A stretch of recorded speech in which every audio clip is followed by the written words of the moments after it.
दिक्कतों का सामना बच्चों करना पड़ रहा है, किस तरह के आपके सामने केसेस आ रहे हैं? तो यहाँ पर आशुतोष बहुत इम्पॉर्टेंट हो गया है सेंसिबल पेरेंटिंग।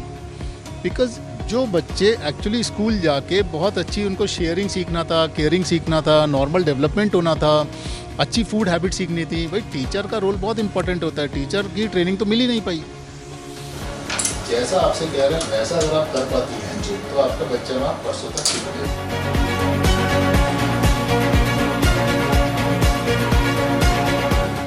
फिर इस समस्या का निजात क्या है, क्योंकि बच्चों से ज़्यादा यहाँ पर पेरेंट्स को समझने की ज़रूरत है। ज़्यादातर बच्चों में हम लोग देख रहे हैं, पर्टिकुलरली 3 साल से 10-11 साल के बच्चों में बिहेवियरल इश्यूज आए हैं।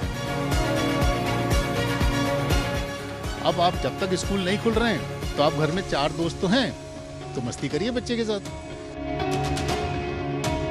कि स्कूल भेजें कि नहीं भेजें, क्या हमारा बच्चा कोरोना से प्रभावित तो नहीं हो रहा है? ओमिक्रॉन का भी काफ़ी इस समय डर फैला हुआ है। कि हमारा कोई भी बच्चा सर्दी जुकाम खांसी बुखार से आता है तो हमको ये देखना है कि उस बच्चे को कोई रेस्पिरेटरी यानी लंग्स तक इन्वॉल्वमेंट तो नहीं हो गया है।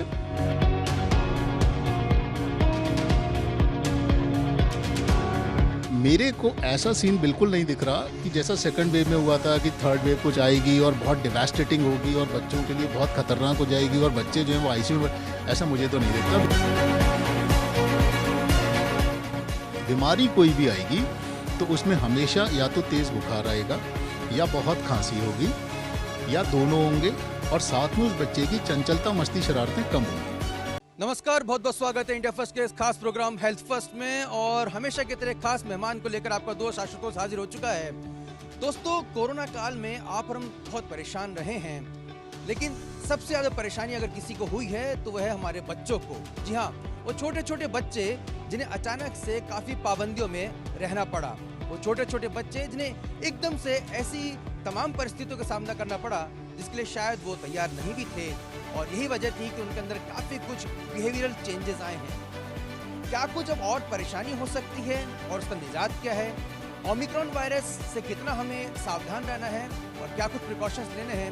और वो तमाम वो सवाल जो समय आपके जहन में आ रहे हैं अपने बच्चों के लिए जानने के लिए हम कोशिश करेंगे, उनके तमाम पड़ताल करने की कोशिश करेंगे भोपाल के मशहूर डॉक्टर राहुल अग्रवाल जी से। आपका बहुत बहुत स्वागत है राहुल।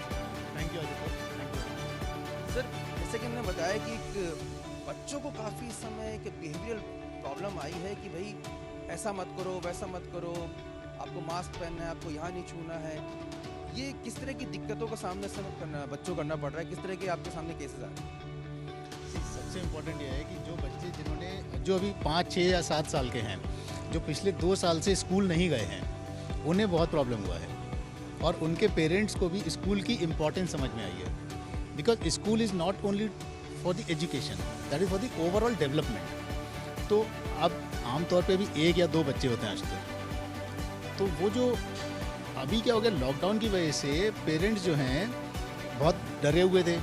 बच्चे को कैंपस में ही रखा, घर के अंदर ही रखा, छोटे फ्लैट्स थे उसमें ही थे, तो बच्चे का एक्चुअली पूरा डेवलपमेंट हो नहीं पा रहा है। तो बच्चे के पास ऑप्शन में क्या रहता है, भाई 4 दीवारें हैं, मम्मी पापा हैं या गैजेट्स हैं। गैजेट्स मतलब क्या, या तो मोबाइल है या स्क्रीन है। तो इतना प्रॉब्लम आया है कि सब बच्चे कंप्लीटली एडिक्टेड, ज़्यादातर बच्चे बहुत ज़्यादा गैजेट्स के लिए एडिक्टेड हैं। मतलब वो सुबह उठ के मोबाइल ढूंढता है, पूरे टाइम उस मोबाइल में इन्वॉल्व रहता है, माँ उसको खाना खिलाती रहती है, फिर वो बच्चा थोड़ा जिद्दी चिड़चिड़ा हो जाता है, जिद्दी चिड़चिड़े में वो थोड़े जंक फूड पे आ गए हैं। तो यहाँ पर आशुतोष बहुत इंपॉर्टेंट हो गया है सेंसिबल पेरेंटिंग। बिकॉज जो बच्चे एक्चुअली स्कूल जाके बहुत अच्छी उनको शेयरिंग सीखना था, केयरिंग सीखना था, नॉर्मल डेवलपमेंट होना था, अच्छी फूड हैबिट सीखनी थी, भाई टीचर का रोल बहुत इंपॉर्टेंट होता है। टीचर की ट्रेनिंग तो मिल ही नहीं पाई, तो उसकी वजह से गैजेट्स का ओवर इन्वॉल्वमेंट, जंक फूड की ओवर ईटिंग, अच्छी फूड हैबिट्स कम डेवलप हो पाई और जो बेसिक एनवायरनमेंट बच्चे को जो मिलना चाहिए था, जिसमें उसका डेवलपमेंट बहुत अच्छा होना चाहिए, नेचुरल वे में होना चाहिए, वो नहीं हो पा रहा है। तो बस 4 दीवारें बचती हैं, मम्मी पापा की रोक टोक या ओवर केयरिंग जो एटीट्यूड रहता है घर में कि ये नहीं करो वो नहीं करो, उससे बहुत चिड़चिड़े हो गए बच्चे और over involve into the gadgets, उससे बहुत प्रॉब्लम आया है। तो फिर इस समस्या का निजात क्या है, क्योंकि बच्चों से ज़्यादा यहाँ पर पेरेंट्स को समझने की ज़रूरत है? इसमें 2 इश्यूज़ बहुत इंपॉर्टेंट हैं। पहला ये कि जल्दी से कोरोना का इशू सेटल हो, स्कूल्स खुलें और एक हैप्पी लाइफ फिर से शुरू हो। तो बच्चों के लिए स्कूल जल्दी से खुल जाए, ऐसी हम सब लोग कोशिश करें कि भाई जल्दी जल्दी सब चीज़ें हों, वैक्सीनेशन हो जाए, ओमिक्रॉन का जो थर्ड वेव आए ये ख़त्म हो जाए और जल्दी से स्कूलिंग शुरू हो जाए। तो एक बार one is this, another is sensible parenting. ना sensible parenting is very important. भाई जहाँ अब आम तौर के पेरेंट्स की अगर बात करते हैं जो पहली बार मम्मी पापा बने हैं और जो जिनके पास सही गाइडलाइंस नहीं हैं कि क्या खिलाएं, कैसे खिलाएं, कब खिलाएं, उनको नहीं पता है। वो पैकेज फूड पे बहुत ज़्यादा हैं, जंक फूड पे ज़्यादा हैं। स्क्रीन टाइम कितना करें बच्चे के लिए, स्क्रीन में से लर्निंग का पार्ट निकाल के उसको वेस्टेज कहीं बहुत ज़्यादा है, वेस्ट मटेरियल भी बहुत है ना स्क्रीन पे, तो उसमें बच्चा कहीं ओवर इन्वॉल्व तो नहीं हो गया है। तो sensible parenting is very important, which is I think कि 1-to-1 रिलेशनशिप होती है। जितने पेरेंट्स हमारे पास आते हैं, कभी वो मतलब आते किसी और बीमारी के लिए, लेकिन क्योंकि हमें एक मौका मिल ही जाता है तो हम 2 मिनट उनके लिए एक्स्ट्रा निकाल करके एक काउंसलिंग ज़रूर से कर देते हैं उनकी कि भाई आप क्या खिलाइए बच्चे को और कैसे उसकी रियरिंग अप करिए। क्योंकि मोस्ट ज़्यादातर बच्चों में हम लोग देख रहे हैं, पर्टिकुलरली 3 साल से 10-11 साल के बच्चों में बिहेवियरल इश्यूज़ आए हैं। आपने बताया कि बच्चे चिड़चिड़े हो रहे हैं और आपने बताया कि जाहिर सी बात है घर से बाहर नहीं निकल पाते हैं, कई बार पाबंदियां भी काफ़ी होती हैं। ऐसे में पेरेंट्स उसके लिए क्या कुछ करें, क्योंकि उनके पास भी वक्त की काफ़ी कमियां रहती हैं। तो जितना भी वक्त उनको मिलता है तो उन्हें क्या करना चाहिए, बच्चों के साथ किस तरह से व्यवहार करना चाहिए? सी अभी क्या है, जो अभी हम देख रहे हैं सीन वो ये कि लोगों में फियर एंड थ्रेट बहुत ज़्यादा है। तो बहुत सारे पेरेंट्स हैं जो इस बात को बहुत सीरियसली लेते हैं कि नहीं मेरा बच्चा जो है वो सोसाइटी में भी खेलने नहीं जाने देते हैं, बच्चों में उठना बैठना भी वो नहीं कर पा रहा है। अब घर में वो अकेला है या एक आध छोटा भाई बहन है, तो अल्टीमेटली उसके पास में बचता कौन है? तो फिर पेरेंट्स बचते हैं या फिर उसके पास में गैजेट्स बचते हैं। तो यहाँ पर पेरेंटिंग इज़ वेरी इंपॉर्टेंट कि मतलब आप अपने बच्चे के सबसे पहले दोस्त तो आप ही हैं। तो माँ पिता दोनों का रोल है कि वो अपने बच्चे के साथ बिल्कुल बच्चा बन के, उसके फ्रेंड्स बन के उसके साथ एंजॉय करें। अब आप जब तक स्कूल नहीं खुल रहे हैं तो आप घर में 4 दोस्त तो हैं, तो मस्ती करिए बच्चे के साथ। बिकॉज क्या it is very important and precious also कि आपने अपने बच्चे का जो नॉर्मल डेवलपमेंट आपको लेना है उसके लिए उसकी नॉर्मल अपब्रिंगिंग तो करिए। एंड अपब्रिंगिंग का मतलब ये होता है आशुतोष कि उसको सबसे ज़्यादा टीचिंग कौन देगा? पेरेंट्स देंगे। और आप 3 साल 4 साल के बच्चे को आप समझाओगे ना तो वैसे नहीं बात बनती है। वहीं पर एक थोड़ी सी इंटेलिजेंट पेरेंट्स होने चाहिए जिनको ये समझे कि how to deal with the child. जैसे कोई प्रॉब्लम आपने नोटिस कर ली, अब उसमें आप उसको समझा के कुछ नहीं अचीव कर पाओगे, आप उसको किसी बहाने से या किसी एक्टिविटी से आप उसकी ट्रेनिंग कर पाओगे। तो यहाँ पर मेरा सबसे सभी पेरेंट्स से एक रिक्वेस्ट है कि आप अपनी लाइफ में से 2 घंटे का टाइम ज़रूर निकालिए, दोनों पेरेंट्स वर्किंग हैं देन ऑल्सो, और अपने बच्चे के साथ बिल्कुल उसके दोस्त बन के खेलिए, मस्ती करिए। बिल्कुल वो बचपन की मस्ती जो आपने शायद की थी वो अब करिए अपने बच्चे के साथ। And it is very important because क्या होता है कि आजकल बच्चे जैसे 10th में आते हैं वो अपनी ट्यूशन कोचिंग पढ़ाई उसमें इन्वॉल्व हो जाते हैं। आपके पास में एक्चुअली 12 से 15 साल ही होते हैं अपने बच्चे को एंजॉय करने के। तो आप खूब एंजॉय करें बच्चे को। यानी इस लॉकडाउन में एक एडवांटेज ये तो मिला ना आपको कि आपको अपना बच्चा पूरे टाइम मिला, नहीं तो वो रोज़ 8 घंटे स्कूल भी जा रहा था। तो आप इसको एंजॉय कर लीजिए। आजकल पेरेंट्स की सबसे ज़्यादा एक कहा जा सकता चिंता का पहलू ये भी है कि स्कूल भेजें कि नहीं भेजें, क्या हमारा बच्चा कोरोना से प्रभावित तो नहीं हो रहा है। ओमिक्रॉन का भी काफ़ी इस समय डर फैला हुआ है। तो कैसे उन्हें समझ में आए, कैसे भरोसा हो कि किन परिस्थितियों में उनको बच्चे को बाहर भेज सकते हैं और वो क्या सिम्टम्स होंगे, वो क्या लक्षण होंगे जिसको देखकर उनको सतर्क हो जाना चाहिए? ये आपका क्वेश्चन बहुत अच्छा है। इसमें एक तो ये कि जो हमने एक्सपीरियंस किया कि फर्स्ट वेव में बच्चों का इफेक्ट बहुत कम था, सेकंड वेव में बच्चे थोड़े इफेक्ट हुए, लेकिन हॉस्पिटलाइजेशन वॉज ऑलमोस्ट नेग्लिजिबल। मतलब हार्डली हमको 8-10 बच्चों को ऑक्सीजन लगानी पड़ी और क्रिटिकल तो कोई भी नहीं हुआ। तो हमने ये देखा कि कोरोना ने बच्चों में बहुत डैमेज नहीं किया, neither in the first wave nor in the second wave.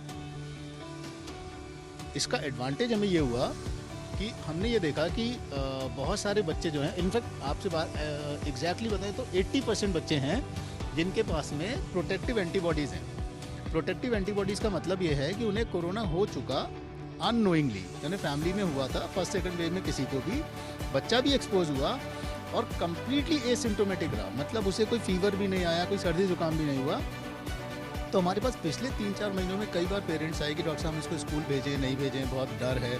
तो हमने बोला आप एंटीबॉडीज़ चेक करा लीजिए, and it was to our surprise कि 70 to 80% बच्चों में एंटीबॉडीज़ पॉजिटिव है, that too in very good amount. यानी अगले 6-8 महीने तक तो बच्चे वैसे ही सुरक्षित हैं बिकॉज उनके पास कोरोना एंटीबॉडीज़ है।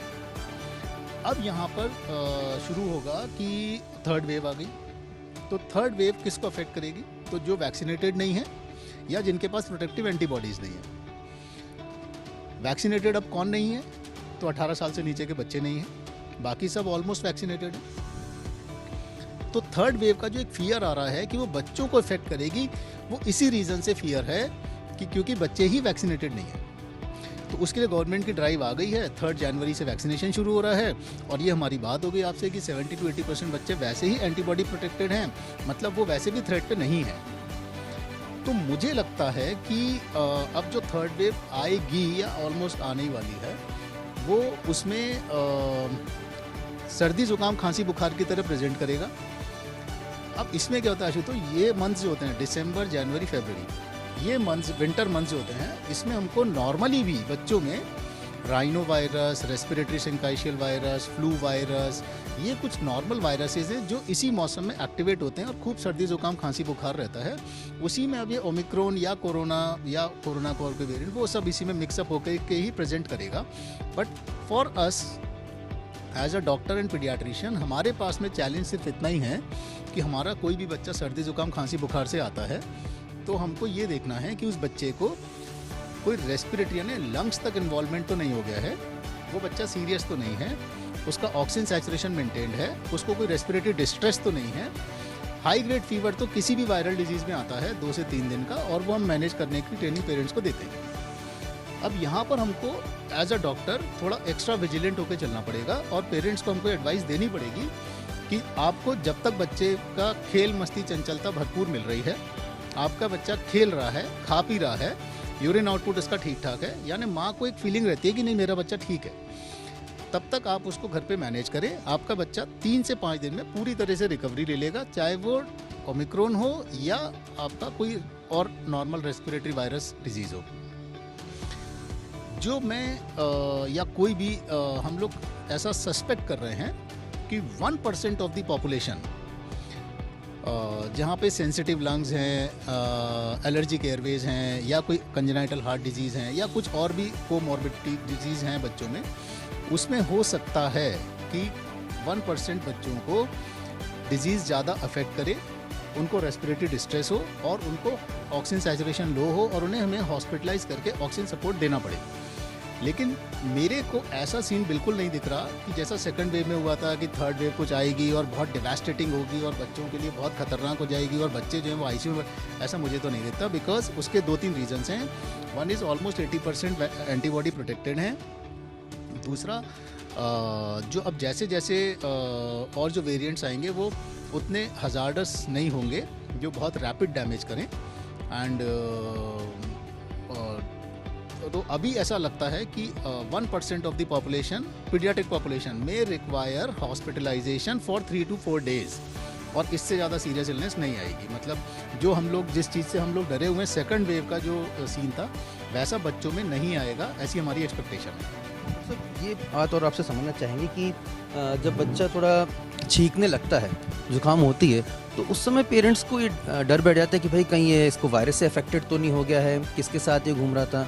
तो कैसे समझे कि भाई ये जो जुकाम हुई है वो नॉर्मल है, जैसे कि आपने बताया कि सर्दियों के महीने में अक्सर हो जाया करती है, या फिर नहीं भाई ये एक सिम्टम्स हैं, इसको आपको सतर्क रहना है और आपको डॉक्टर से कंसल्ट करना है?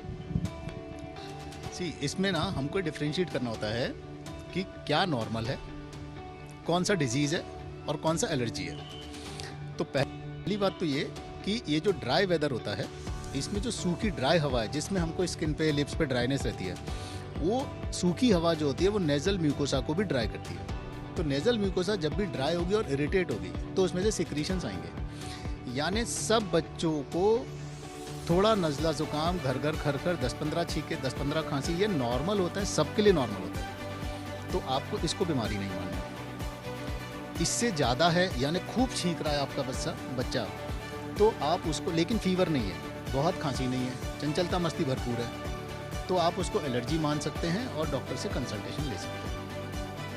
बीमारी कोई भी आएगी तो उसमें हमेशा या तो तेज़ बुखार आएगा या बहुत खांसी होगी या दोनों होंगे, और साथ में उस बच्चे की चंचलता, मस्ती, शरारतें कम होंगी। तो आपके लिए बड़े इंपॉर्टेंट मार्कर्स हैं, हाई ग्रेड फीवर है, बहुत खांसी है, या आपका बच्चा सुस्त, तनमना, चिड़चिड़ा हो रहा है।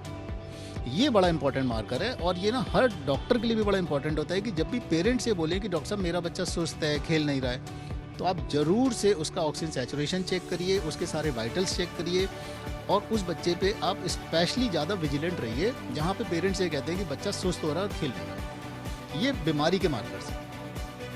एक बात और कि जो छोटे बच्चे हैं, अगर हम कहें कि 1 साल से 5 साल के बीच के जो बच्चे हैं, जो अभी हो सकता है कहीं तो स्कूल भी नहीं जा रहे हों, लेकिन वो अभी उनका वैक्सीन का जो चालू होगी, कवायद चालू होगी, काफ़ी समय बाद शायद शुरू हो, वो किस तरह का प्रिकॉशन लें और उनके लिए कितना सतर्क रहने का, कितना घबराने की या परेशान होने की ज़रूरत है? जो मुझे लगता है कि 75 to 80% तो ऑलरेडी एंटीबॉडी प्रोटेक्टेड हैं। अब जो बाकी बचे हैं वो मुझे लगता है छोटे बच्चे, यानी 15 से 18 तो वैक्सीनेट हो जाएंगे। उनसे नीचे की जो एज ग्रुप की जो पॉपुलेशन है, वो मुझे लगता है थर्ड वेव में ऑलमोस्ट सभी बच्चे जो हैं वो एज गुड एज वैक्सीनेटेड हो जाएंगे। मतलब कि जो अब थर्ड वेव आएगी उसमें जो उनको एक्सपोजर मिलेगा तो उससे उनको एंटीबॉडीज़ बन जाएंगी। और कुछ बच्चे फिर वही होगा कि लाइक 30-40% बच्चे कम्प्लीटली एसिम्टोमेटिक रहेंगे। किसी को मामूली सर्दी जुकाम खांसी बुखार होगा, कोई 2 दिन के लिए बीमार होगा, कोई 4-5 दिन के लिए होगा, बट बहुत ही ज़्यादा डेंजरस डिजीज़ आएगी और बच्चों में कुछ ICUs की बहुत ज़्यादा नीड पड़ेगी, ऐसा लगता तो नहीं है looking at this scientific issues.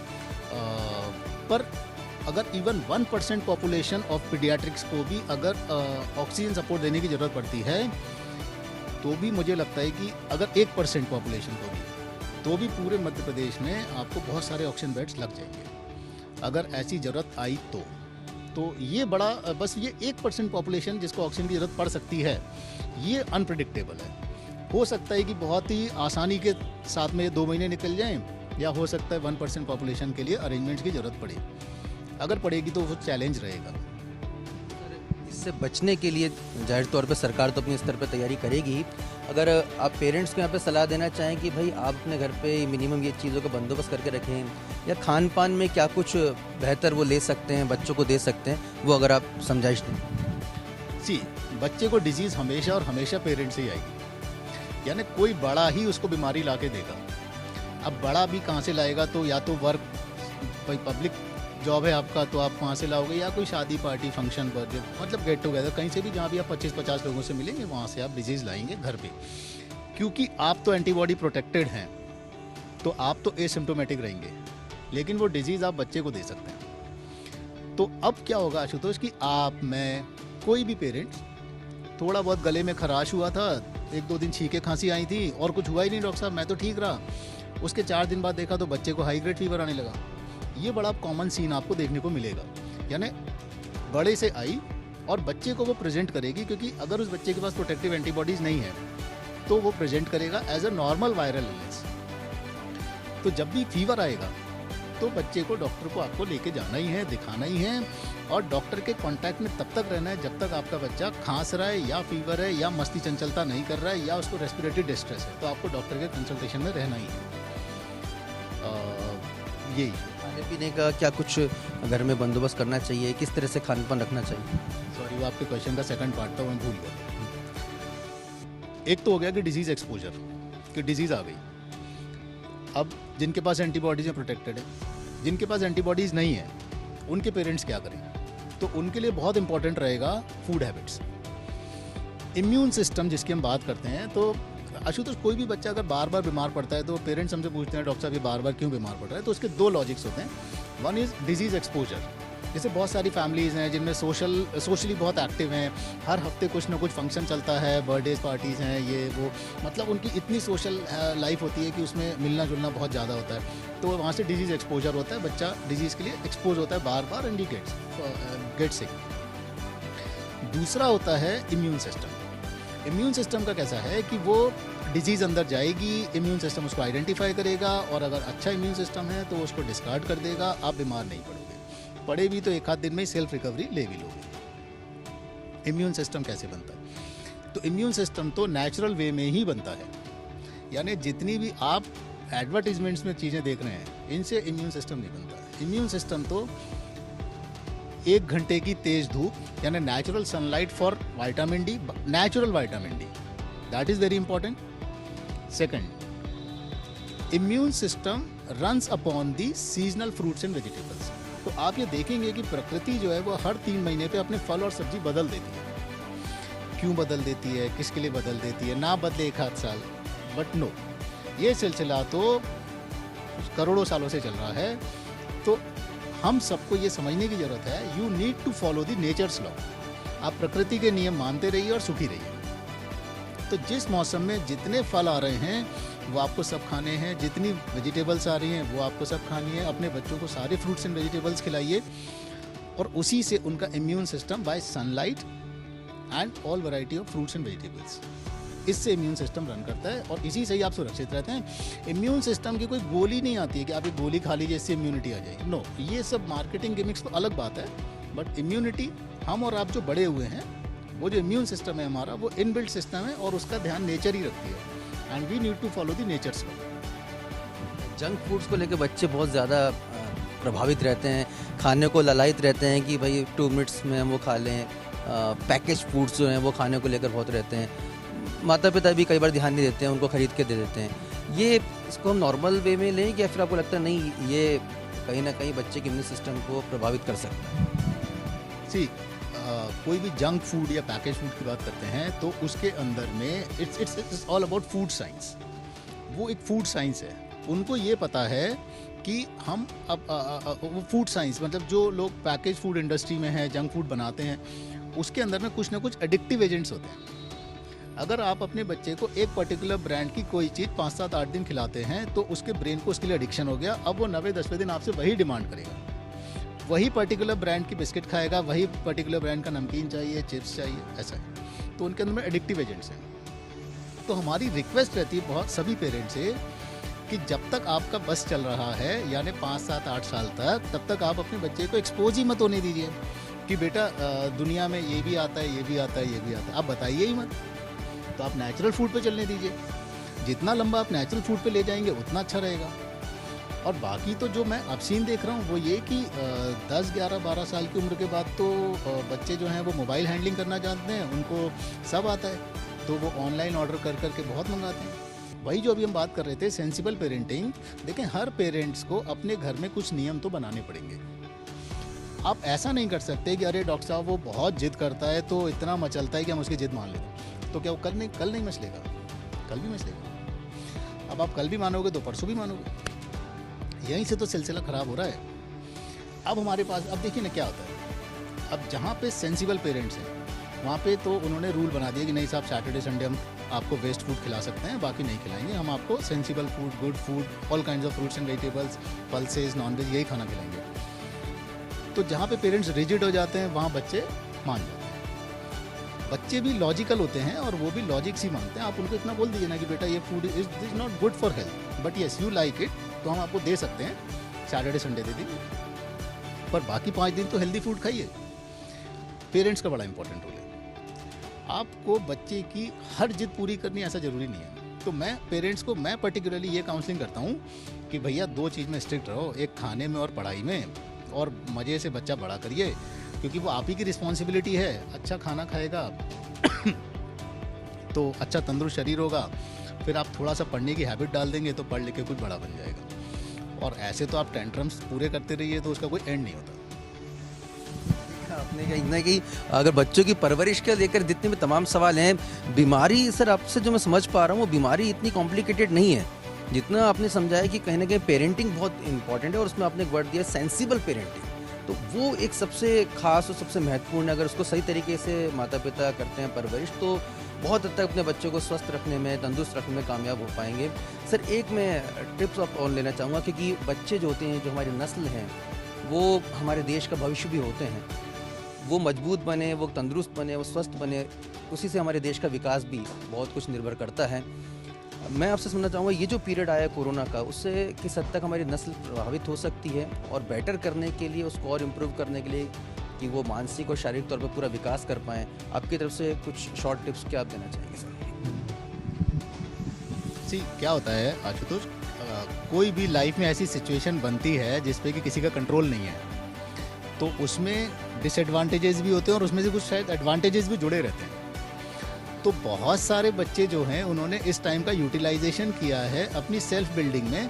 तो बहुत सारे बच्चे जो हैं वो रोबोटिक्स में, साइंस में उन्होंने ऑनलाइन पढ़ाई करी है, बहुत पढ़ रहे हैं, मज़े से पढ़ रहे हैं और अपना डेवलपमेंट उन्होंने हैम्पर नहीं होने दिया है। फिर बात वही आती है कि वो बच्चे इतने समझदार हुए कैसे। तो it is all about the sensible parenting, कि भाई पेरेंट्स के पास वो अवेयरनेस तो हो कि मेरा बच्चा अगर स्कूल नहीं जा पा रहा है फॉर सम रीज़न, तो मेरी क्या ड्यूटीज़ हैं। और ऑनलाइन तो सब कुछ ही है आपके पास, मतलब ऐसी वर्ल्ड की कौन सी इन्फॉर्मेशन है जो आप अपने बच्चे को नहीं दे सकते। You can give anything. Online learning platforms आ रहे हैं। नुकसान सिर्फ एक ही बात का हुआ है कि बच्चों में जो मैंने नोट किया है, एक तो ओबेसिटी बढ़ी है, मोटापा बढ़ा है बच्चों में, क्योंकि उन्होंने जंक फूड खाया है। क्योंकि वो 24 घंटे घर पे रहते हैं तो उनको फूड क्रेविंग होती है, और जैसे जैसे आप सप्लाई करते जाते हैं तो नीड और डिमांड बढ़ती जाती है। तो ओबेसिटी हुई है जंक फूड खाने से। अब ओबेसिटी से क्या होता है कि डलनेस आती है। तो बच्चा क्या है, अब वो बाहर जाना भी नहीं चाहता। थोड़ा बहुत माँ भेज देती है तो साइकिल चला के वापस आ जाता है। आकर के फिर वो ऐसा बिहेव करता है जैसे कि बहुत थक गया। तो यहाँ पर अंडरलाइन डेफिशिएंसीज हुई हैं, क्योंकि आपने जंक फूड खाया है, फ्रूट्स एंड वेजिटेबल्स कम खाए हैं। आयरन डेफिशिएंसी अनीमिया बहुत कॉमनली हमको मिल रहा है ना। आयरन डेफिशिएंसी अनीमिया एक ऐसी चीज़ होती है तो जिसके मल्टी डायमेंशनल इफेक्ट्स होते हैं। अब आपका बच्चा चिड़चिड़ा हो रहा है, रात को पैर दुख रहे हैं, नाखून चबा रहा है, दांत किटकिटा रहा है, पढ़ाई में मन नहीं लग रहा है, कंसंट्रेशन नहीं कर पा रहा है, these are certain markers of iron deficiency anaemia. तो उसको आपको अब वही है कि जहाँ पे अवेयरनेस है वहाँ पे तो पेरेंट्स हमारे पास आ जाते हैं कि डॉक्टर साहब अजीब सा बिहेवियर कर रहा है, बहुत चिड़चिड़ा हो गया है, रात को पैर बहुत दुखते हैं। तो हम लोग तुरंत उसको आइडेंटिफाई करके और रेक्टिफाई भी कर देते हैं। तो कुल मिलाकर के आशु तो बात घुमा करके वही 3-4 चीज़ों पे आती है, ठीक है, कि बच्चों के लिए आउटडोर अपब्रिंगिंग इज़ मैंडेटरी, और वो आप अपनी सुविधा के अनुसार देख लें, लेकिन वो करनी पड़ेगी और वो बहुत इम्पोर्टेंट है। हमने देखा है कि कुछ बच्चों का अब बाहर जाने में रिलक्टेंस आ गया है। बच्चे अपना गैजेट्स, मोबाइल, थोड़ी बहुत पढ़ाई और जंक फूड और बाकी सोना, इसी में कंफर्टेबल एक जोन डेवलप कर लिया उन्होंने। तो पेरेंट्स के लिए एक चैलेंज आएगा। मेरे को लगता है कि अब हमको सब जैसे स्कूल खुले और ये थर्ड वेव ख़त्म हो तो उसमें स्पोर्ट्स जो है वो इतना मैंडेटरी कर दिया जाए 2 घंटा डेली, क्योंकि बहुत नुकसान हुआ है। तो फिजिकल एक्टिविटीज़ नीडेड। तो दर्शकों, बहुत ही इम्पोर्टेंट इन्फॉर्मेशन इस प्रोग्राम के ज़रिए हमने डॉक्टर राहुल से जानी है और समझी है, और उन तमाम पेरेंट्स के लिए बहुत ही इम्पोर्टेंट यहाँ पे टिप्स उन्होंने दिए हैं, नसीहतें दी हैं कि देखिए बच्चे को क्या बीमारी लग सकती है या नहीं लग सकती, उसके लिए आपकी पेरेंटिंग बहुत इंपॉर्टेंट है। आप किस तरह से उसके साथ व्यवहार कर रहे हैं, कितना समय उसके साथ व्यतीत कर रहे हैं, क्या कुछ खाने को उसको दे रहे हैं। और यहाँ तो वो ये भी नसीहत दे रहे हैं कि देखिए कई जगह आपको अगर थोड़ा कड़कपन भी दिखाना पड़े, थोड़ा स्टबर्न भी आप बने, तो कहीं ना कहीं वो भी बहुत ज़रूरी है। तो कुल मिला के देखा जा सकता है कि परवरिश एक शब्द नहीं है, एक अपने आप में कहा जा सकता है कि बच्चे को कैसे हम विकास कर रहे हैं, किस तरह से वो आगे बनेगा और किस तरह से वो आगे बढ़ेगा, इसकी पूरी नींव इन चंद सालों में ही रखी जानी है। और वही डॉक्टर राहुल अग्रवाल लगातार अंडरलाइन कर रहे हैं। आपको ये प्रोग्राम कैसा लगा, आप डॉक्टर साहब से और क्या कुछ जानना चाहते हैं, कमेंट्स के जरिए आप ज़रूर बताइएगा। अगले एपिसोड में उन सवालों को भी शामिल करने की कोशिश करेंगे। अगर आपको ये वीडियो पसंद है इसे लाइक, शेयर और सब्सक्राइब जरूर करें। अपने दोस्त आशुतोष को दीजिए इजाज़त। नमस्कार।